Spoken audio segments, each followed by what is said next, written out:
بسم اللہ الرحمن الرحیم السلام علیکم ورحمۃ اللہ وبرکاتہ۔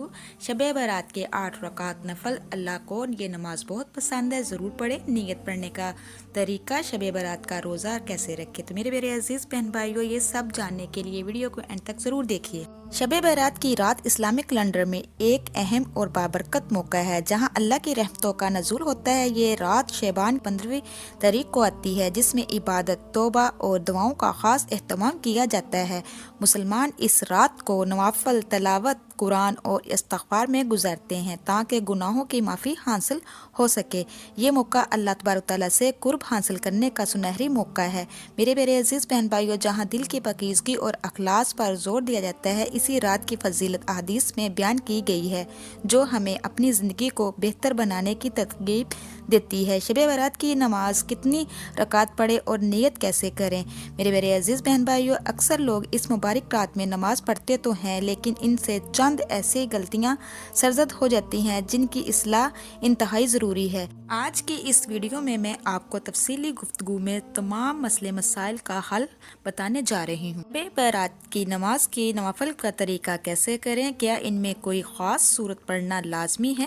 کیا ان میں کوئی اور صورت پڑھ سکتے ہیں یا نہیں؟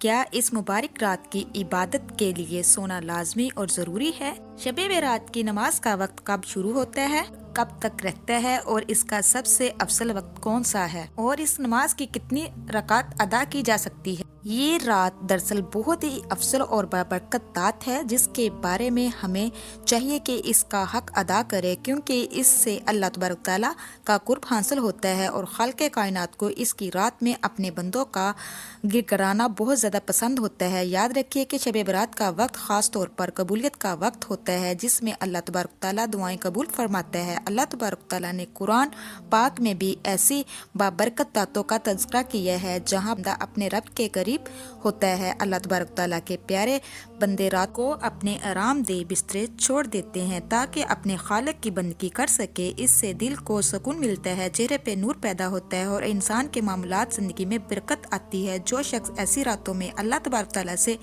جڑنے کا عادی ہو جاتا ہے، اسے کائنات کی ہر شے سے بے نیازی حاصل ہو جاتی ہے، کیونکہ اس کا تعلق کائنات کے مالک سے براہ راست جڑ جاتا ہے۔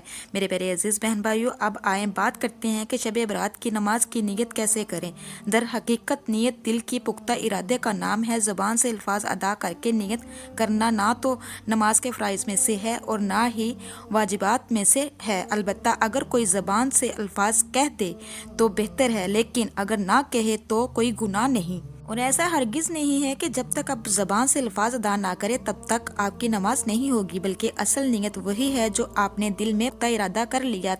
14 شعبان شب برات مبارک رات، جس کا انتظار سال کیا جاتا ہے، یہ وہ رات ہے جس میں ادا کی جانے والی یہ نفلی نماز اللہ تبارک تعالیٰ کو بہت پسند ہے۔ یہ وہ رات ہے جس میں اللہ تبارک تعالیٰ اپنے خاصی رحمت کے ساتھ آسمان دنیا پر نزول فرماتا ہے۔ یہ وہ رات ہے جس میں بے شمار گناہوں کو بخش دیا جاتا ہے اور بے شمار ٹوٹے دلوں کو جوڑ دیا جاتا ہے، اور اس میں بے شمار گناہگاروں کو بخش دیا جاتا ہے۔ اور احادیث میں آتا ہے، اس رات اللہ تبارک تعالیٰ ارشاد فرماتا ہے کوئی مغفرت ماننے والا جس کو میں معاف کر دوں، ہے کوئی رزق مانگنے والا جس کو میں رزق عطا کر دوں، ہے کوئی مصیبت زیادہ جس کی میں مشکل آسان کر دوں، اور یہ اعلان فجر تک جاری رہتا ہے۔ ذرا تصور کرے، رب کائنات خود بندوں کو اپنے پاس بلا رہا ہے، پکار رہا ہے۔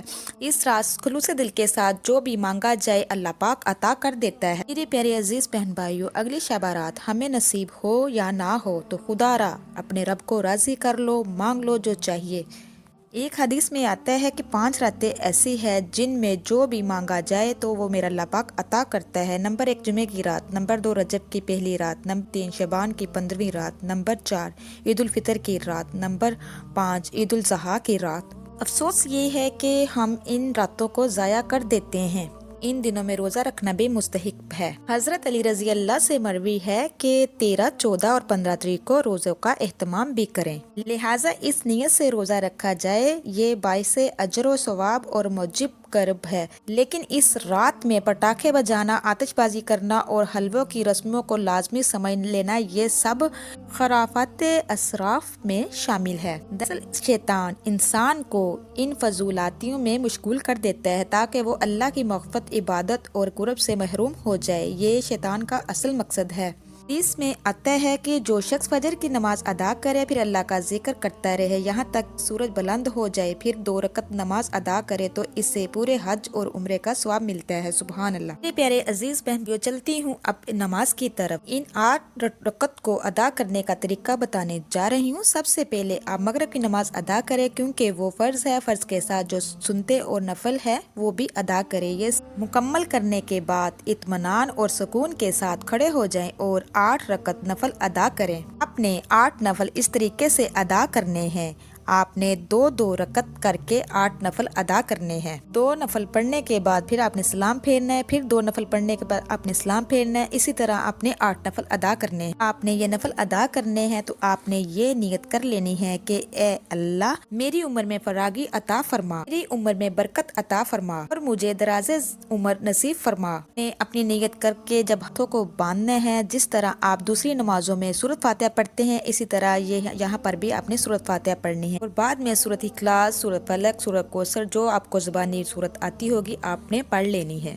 رکوع میں جائے، پھر سمی اللہ لمن حمیدہ کہہ کر سیدھے کھڑے ہو جائیں، پھر اللہ اکبر کہہ کر سجدے میں جائیں، 2 سجدے کریں، پھر کھڑے ہو کر دوسری رکعت ادا کریں، اس میں بھی سورۃ فاتحہ اور کوئی سورت پڑھیں۔ اسی طرح نماز مکمل کر کے سلام پھیر لیں۔ اگر آپ کی کوئی حجات ہے، کوئی مشکلات ہے، جو بھی مسئلہ مسائل آپ کے ساتھ چل رہا ہے، تو میرے پیارے عزیز بہن بھائیو، سورۃ فاتحہ پڑھنے کے بعد 7 مرتبہ سورۃ اخلاص اگر اس نیت کے ساتھ پڑھ لیں تو انشاءاللہ آپ کی پرابلمیں حل ہو جائیں گی، آپ کی دعا قبول ہوگی، جو مانگو گے، جو آپ کے دل میں ہوگا، میرا اللہ پاک آپ کو عطا کر دے گا، وہ دلوں کے بیتوں کو جانتا ہے۔ میرے پیارے عزیز بہن بھائیو، رکوع، سجدہ اور تمام ارکان بالکل اسی طرح ادا کرنے ہیں جیسے دوسری نمازوں میں ادا کرتے ہیں۔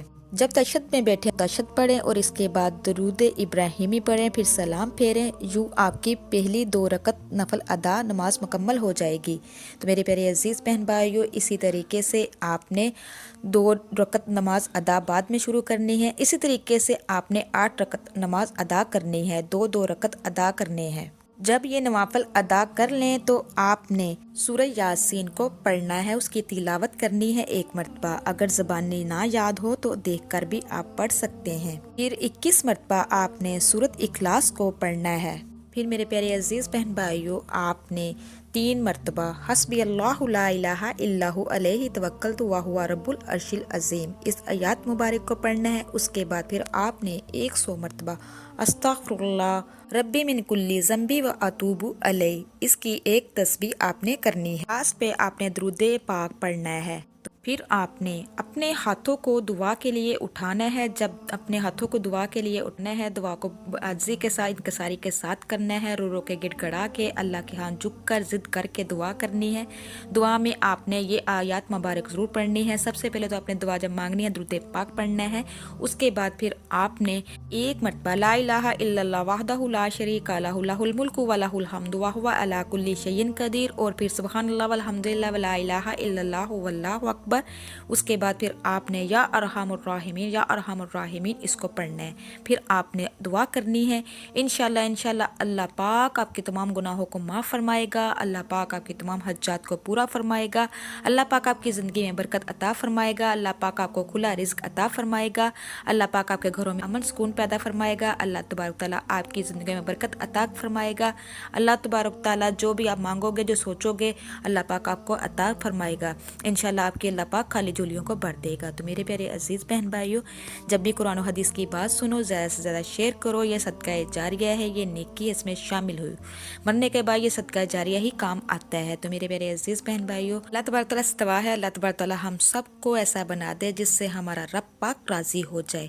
تو میرے پیارے عزیز بہن بھائیو، خدا را یہ ٹائم، یہ موقع، یہ مس نہ کیجیے۔ اگر آپ میری مزید اس طرح کی ویڈیو دیکھنا چاہتے ہیں جو میرے چینل پہ نئے ہیں، میرے چینل کو سبسکرائب کیجیے، لائک کیجیے، شیئر کیجیے، جلدی سے بیل آئیکن کو بھی آن کر دیجیے، وہ اس لیے کہ میری ہر نئی آنے والی ویڈیو آپ تک میسر ہو سکے۔ اللہ تبارک تعالیٰ سے دعا ہے، اللہ تبارک تعالیٰ آپ کو، مجھے اور سب کو اپنے حفظ و ایمان میں رکھے، اور اللہ تبارک تعالیٰ تمام کے والدین کی اولادوں کو ان کی آنکھوں کی ٹھنڈک بنا دے، اور مرتے وقت ہماری زبانوں پہ کلمہ جاری کرے، آمین یا رب العالمین۔ اب تک کے لیے اتنا ہی، اللہ نگہبان۔